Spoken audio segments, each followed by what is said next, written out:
Hello everyone. In this video we will see some important current affairs.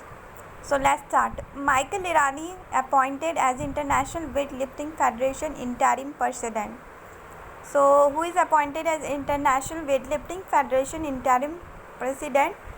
That is Michael Irani. Cindy Bishop appointed a UN Women Regional Goodwill Ambassador for Asia Pacific. Okay. Cindy Bishop was appointed as a United Nations Women Regional Goodwill Ambassador for Asia Pacific to promote gender equality and address domestic violence.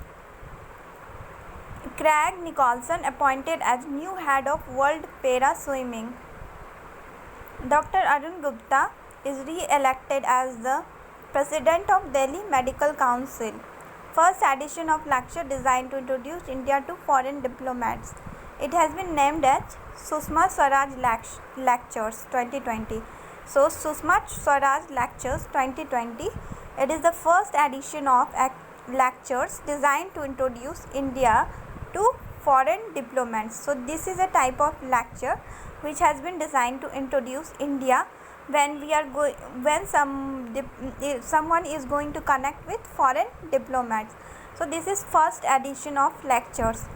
Now next is Jayant R. Verma appointed as member of RBI Monetary Policy Committee. Who is appointed as member of RBI Monetary Policy is Jayant R. Verma. Dr. Harshvardhan launches second phase of Thalassemia Bal Seva Yojana. Thalassemia Bal Seva Yojana. Kerala CMP Vijayan launched the state first water taxi. Okay, Kerala CM Pinarayi Vijayan launched the state first water taxi.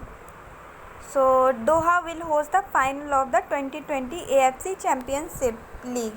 So Asian Football Confederation will be hosted by the Doha. Jammu and Kashmir government signed MOU with Flipkart to promote handloom and handicraft products.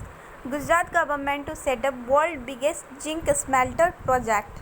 So which government is going to set up world's biggest zinc smelter project? It is Gujarat government. Zinc smelter project in Doshavada in Tapi district of Gujarat, and the project is with a capacity of 300 KTPA production. Okay. Now another is Government of India bans import of AC with refrigerants. So Government of India has banned import of AC with refrigerants. So these are all important current affairs. I hope you like this video. Thank you.